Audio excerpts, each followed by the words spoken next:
గజం భూమి కేవలం 5,000 రూపాయలతో 135 గజాల డిటిసిపి అండ్ రేరా ఫ్లాట్ కేవలం 7 లక్షలు మాత్రమే.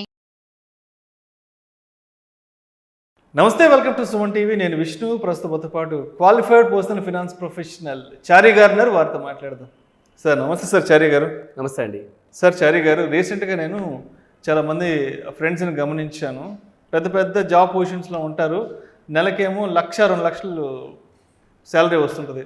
కానీ 10-15 తేదీలు రాగానే మా అకౌంట్లో రూపాయి కూడా మిగలట్లేదు, డబ్బుకి చాలా ఇబ్బంది పడుతూ ఉంటుంటారు కదా. మరి అంత పెద్ద ఉద్యోగాలు చేస్తూ కూడా మంచి ఆదాయం వస్తున్నా కూడా చాలామంది ఇబ్బంది పడుతుంటారు. మరి ఉద్యోగం చేస్తున్నప్పుడు డబ్బుకి ఇబ్బంది పడకుండా ఉండాలి అంటే మరి మన ఫైనాన్షియల్ ప్లానింగ్ అనేది ఎలా చేసుకోవాలి అంటారు? మన ఆర్థిక స్వేచ్ఛను ఎలా పొందాలి అంటారు? వెరీ నైస్ క్వశ్చన్ అండి. ఇది రావాలి అంటే వీళ్ళకి ఫైనాన్షియల్ ఇండిపెండెన్స్ డే రావాలి. Financial independence day. ఓకే. మనకి ఇప్పుడు 15th ఆగస్ట్ రోజు మనకి ఎట్లాగైతే ఇండిపెండెన్స్ డే సెలబ్రేట్ చేసుకుంటామో అట్లా ఒక డే పెట్టుకొని ఆ డేని వాళ్ళు ఫైనాన్షియల్ ఇండిపెండెన్స్ డేగా సెలబ్రేట్ చేసుకోవాలి. ఇది ఇప్పుడు అంటే అసలు ఇండిపెండెన్స్ డే అంటే ఏంటి, ఇండిపెండెన్స్ అంటే ఏంటి? మనకి స్వాతంత్రం, స్వాతంత్రం, మనకి ఇష్టం వచ్చినట్టు మనం బతకడం. ఇప్పుడు టు బీ వెరీ హానెస్ట్, ప్రతి ఒక్కరికి ఒకటి ఇలా ఇష్టం వచ్చినట్టు బ్రతకాలని ఒక కాన్సెప్ట్ ఉంటుంది.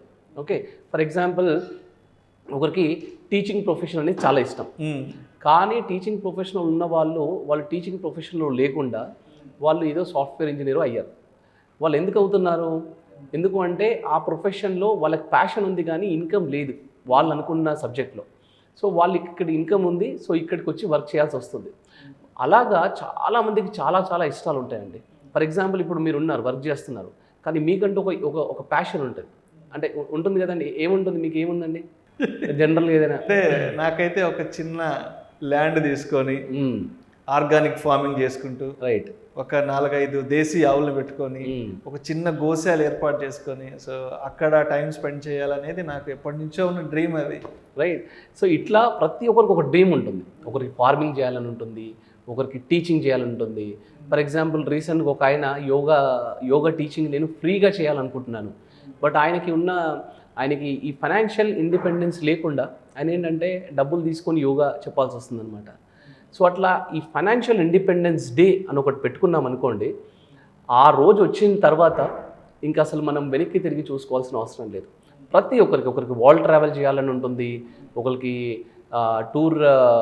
టూర్స్ పేరెంట్స్ టూర్స్ రెగ్యులర్గా తీసుకెళ్ళాలని ఉంటుంది, ఇంకొకరికి ఫార్మింగ్ ఉంటుంది, ఒకరికి టీచింగ్ ఉంటుంది. అట్లా ప్రతి ఒక్కరికి వాళ్ళకంటూ వాళ్ళ లైఫ్లో ఒక ప్యాషన్ అంటూ వాళ్ళకంటూ ఇష్టమైన పని ఒకటి ఉంటుంది. ఇవన్నీ ఎందుకు జరగట్లేదు అంటే ఈ స్వేచ్ఛలన్నిటికీ కావాల్సిన ముఖ్యమైన స్వేచ్ఛ మీరు అన్నట్టు ఆర్థిక స్వేచ్ఛ, ఫైనాన్షియల్ ఇండిపెండెన్స్, ఫైనాన్షియల్ ఫ్రీడమ్ రావాలి. ఓకే, అయితే ఇప్పుడు బేసిక్గా యాక్చువల్గా ఫైనాన్షియల్ ఇండిపెండెన్స్ అంటే ఇప్పుడు సపోజ్ ఒక 100 మెంబర్స్ ఉన్నారనుకోండి, ఈ 100 మెంబర్స్లో 80 మెంబర్స్కి లేదు డెఫినెట్గా, ఒక 20 మెంబర్స్కి ఉందనుకుందాం జస్ట్. ఈ 20 మెంబర్స్లో కూడా ఏమవుతుందంటే ఒక 15% ఆఫ్ పీపుల్కి ఆల్రెడీ వాళ్ళ యాన్సెస్ట్రల్ ప్రాపర్టీస్, వాళ్ళ పేరెంట్స్ నుంచి వచ్చిన ఆస్తులు, వీటి వల్ల వాళ్ళు ఫైనాన్షియల్గా సెటిల్ అయ్యారు. వాళ్ళు సంపాదించకపోయినా ఫైనాన్షియల్గా సెటిల్ అయ్యారు. కానీ ఒక 5% పీపుల్ మాత్రం నేను అంటున్న పొజిషన్లో ఉన్నారు. అంటే వాళ్ళు జాబ్ చేస్తున్నారు కానీ ఇవాళ ఈ క్షణం జాబ్ మానేసినా సరే వాళ్ళకి ఆర్థికంగా ఎలాంటి ప్రాబ్లం లేదు, అలా సెటిల్ అయిన వాళ్ళు ఉన్నారు. అయితే ఇప్పుడు మనం తెలుసుకోవాల్సింది ఏంటంటే ఈ 5% ఆఫ్ పీపుల్ ఎందుకు అలా అయ్యారు? మీరు నమ్మరు, 10 years నుంచి మా దగ్గరే ఆల్మోస్ట్ మోర్ దెన్ 100 మెంబర్స్ ఉన్నారు. 10 years నుంచి మేము చెప్పినట్టు విన్న వాళ్ళు కూడా 70,000 80,000 పర్ మంత్ ఇన్కమ్ వస్తున్న వాళ్ళు ఇవాళ తక్షణం ఈ క్షణం కనుక జాబ్ మానేస్తే వాళ్ళకి లైఫ్ లాంగ్ 1 lakh పెన్షన్ వస్తుందండి. ఇవాళ లైఫ్ లాంగ్ 1 lakh పెన్షన్ వస్తుంది. సపోజ్ మీ శాలరీ ఇవాళ 1 lakh రూపీస్ అనుకోండి, మీరు ఈ క్షణం మీరు జాబ్ మానేస్తే మీకు 1 lakh rupees life long pension రావాలి. ఆ రోజునే మనం ఫైనాన్షియల్ ఇండిపెండెన్స్ డే అంటాము. ఆ రోజు మనకు కావాల్సింది చేస్తాం. అంటే ఫైనాన్షియల్ ఇండిపెండెన్స్ డే వచ్చిన రోజు మనం ఇంకా హాయిగా వర్క్ చేయొచ్చండి, మనకు నచ్చిన పని చేయొచ్చు. ఇన్ఫ్యాక్ట్ కొన్నిసార్లు ఏమవుతుందంటే నచ్చిన పని చేసిన రోజు మీరు అన్నట్టు ఆర్గానిక్ ఫార్మింగ్ అని చేశారనుకోండి, చెప్పలేము అందులో మీకు ఇప్పుడు 1,00,000 రూపాయలు వస్తున్న దాంట్లో మీకు 10 లక్షలు కూడా రావచ్చు పర్ మంత్.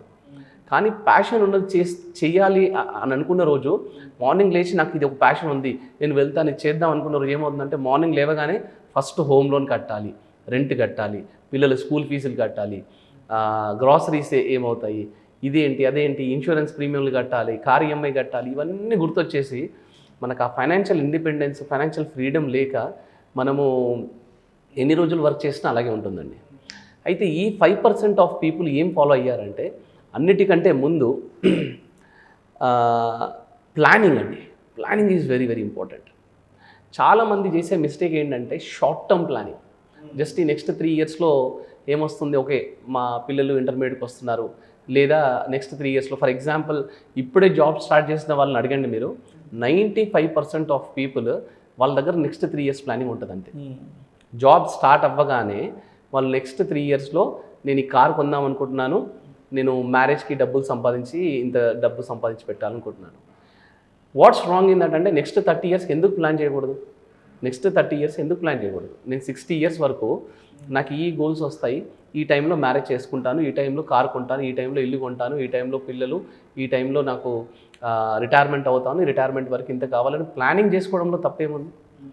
సో అసలు ఫస్ట్ ఆఫ్ ఆల్ మనము ఆలోచననే అంత దూరం వెళ్ళట్లేదు. That is the main problem. ఈ 5% ఆఫ్ పీపుల్ ఎవరైతే ఫైనాన్షియల్గా స్ట్రాంగ్ ఉన్నారో, ఇవాళ ఫైనాన్షియల్ ఇండిపెండెన్స్ డే వచ్చిందో వాళ్ళకి, వాళ్ళు చేసిన మొదటి పని ఏంటంటే నెక్స్ట్ 30 ఇయర్స్కి ఫస్ట్ ప్లాన్ చేసి పెట్టుకున్నారు. ఈ ప్లానింగ్లో ఏమవుతుంది అంటే మనకి కొన్ని గోల్స్, అంటే ఇల్లు ఇంపార్టెంట్ గోలే, కార్ ఇంపార్టెంట్ గోలే, పిల్లలు, మన మ్యారేజ్ ప్లస్ రిటైర్మెంట్ అన్నీ ఇంపార్టెంట్ కాదను. కానీ ఈ 5% ఆఫ్ పీపుల్ ఏం చేస్తారంటే అన్నిటికంటే ముందు నేను ఇవ్వాలని జాబ్ మానేస్తే నాకు ఇవాళ 50,000 శాలరీ వస్తుంది, ఇవాళ జాబ్ మానేశానంటే నాకు 50,000 రూపీస్ పెన్షన్ రావాలి, ఇదే నాకు మొదటి గోల్ అని పెట్టుకున్నారు. ద మూమెంట్ ఆ రోజు కనుక అలా పెట్టుకున్నారనుకోండి, ఆ గోల్ ఫస్ట్ అచీవ్ అయ్యారనుకోండి, ఆ ఫైనాన్షియల్ ఫ్రీడమ్ అనే గోల్, ఫైనాన్షియల్ ఇండిపెండెన్స్ డే అనేది వచ్చిందనుకోండి, మీకు మిగతా గోల్స్ అన్నీ చాలా చిన్నగా అయిపోతాయి. అంటే సపోజ్ మీకు ₹1,00,000 శాలరీ వస్తుందనుకోండి, అందులోంచి నేను నా ఫైనాన్షియల్ ఫ్రీడమ్ గోల్కి, నాకు వేరే గోల్ కాదు, ఇదే ముఖ్యమైన గోల్, నెక్స్ట్ 5 ఇయర్స్లో ఫస్ట్ నాకు ఈ ఫైనాన్షియల్ ఫ్రీడమ్ అనేది రావాలి. సో ఈ 5 ఇయర్స్లో నాకు ఇవాళ ₹1,00,000 శాలరీ వస్తుందంటే నేను దానికి 50%, 60%, 70% అయినా పెడతాను, మిగతా దాంట్లో నేను అడ్జస్ట్ అవుతాను అనుకుంటే కనుక, ఇప్పుడు నేను ఇంతకుముందు చెప్పిన సిచ్యువేషన్లో ఆయన పెట్టుకున్న గోల్ ఆల్మోస్ట్ 25 ఇయర్స్ పెట్టుకున్నారు. కానీ 10 ఇయర్స్ బ్యాక్ ఆయన ఉన్న పొజిషన్ ఏంటి, శాలరీ చాలా తక్కువ ఉండేది. స్లోగా శాలరీ పెరిగింది. ప్లస్ గోల్ క్లియర్ ఉండేసరికి ఏమైందంటే ఇంటి ఖర్చులకి జస్ట్ 15%, 20% అనేది ఇంటి ఖర్చులకు పెట్టేసుకొని మిగతాదంతా కన్సిస్టెంట్గా ఇన్వెస్ట్ చేస్తున్నాడు. ఆయన ముందు ఉన్నది ఒకటే గోల్. అన్ఫార్చునేట్గా నాకు ఏదైనా జరిగినా, అన్ఫార్చునేట్గా నా జాబ్ పోయినా, లేదు నా ప్యాషన్ని నేను ఫాలో అవ్వాలనుకున్నా, నా అంతలో నేను ఇప్పుడే జాబ్ మానేసి నేను ఏదైనా చేయాలనుకున్నా, ఫస్ట్ ఆఫ్ ఆల్ అన్నిటికంటే నాకు కావాల్సింది, నేను ఇవాళ జాబ్ మానేస్తే నాకు లైఫ్ లాంగ్ ఇన్కమ్ కావాలి, దాని ఒక్కదాని వల్ల నేను నా ప్యాషన్ని ఫాలో అవ్వట్లేదు అనుకొని ఆయన స్ట్రిక్ట్గా 25 ఇయర్స్లో అవ్వాల్సిన గోల్ని 1.5 crore ఇవాళ ఆయన అచీవ్ అయిపోయాడు. 1.5 నుండి 1.75 crore ఉన్నారు. ఇట్లా మోర్ దెన్ 100 మెంబర్స్ మా దగ్గరే ఉన్నారు. అంటే మీరు లాంగ్ టర్మ్ ప్లాన్ చేసుకొని ఫోకస్డ్గా లాంగ్ టర్మ్ ప్లాన్ చేసినప్పుడు ఏమవుతుందంటే ఫస్ట్ ఆఫ్ ఆల్ నాకు ఒక 10 గోల్స్ ఉన్నాయా, నా దగ్గర 7 గోల్స్ ఉన్నాయా, 8 గోల్స్ ఉన్నాయా అని తెలుస్తుంది. నాకు తెలిసినప్పుడు దాన్ని ప్రయారిటైజేషన్ చేసుకున్నప్పుడు ఏముందంటే ఈ పర్టికులర్ గోల్కి మనం ఎక్కువ ప్రయారిటీ ఇవ్వాలి. ఇచ్చినప్పుడు ఏమవుతుందంటే మనం 20 ఇయర్స్లో అనుకున్నది 10లో అవుతుంది, 10లో అనుకున్నది 5 ఇయర్స్లోనే అవుతుంది. That is the power of planning. ఇలా చేస్తేనే మనకి ఫైనాన్షియల్ ఇండిపెండెన్స్ డే అనేది వస్తుందండి.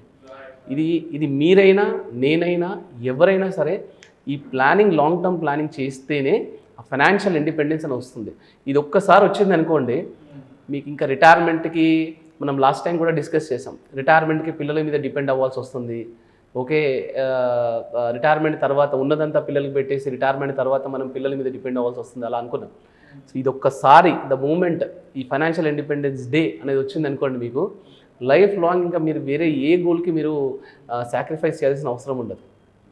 మన ప్యాషన్ మీద మనం వర్క్ చేసుకోవచ్చు అనమాట. థ్యాంక్ యూ సో మచ్ చారి గారు. థ్యాంక్స్ అండి. ఈ ఫినాన్షియల్ ఇండిపెండెన్స్ డేని సాధించుకోవాలి అంటే ఎటువంటి ఆర్థిక ప్రణాళికలు, ఎటువంటి ఆర్థిక వ్యూహాలు ఉండాలి అనే అంశం గురించి చాలా చక్కగా మీ విశ్లేషణ మన ప్రేక్షకులకు తెలియజేశారు. Thank you so much sir. Thanks అండి. Thank you.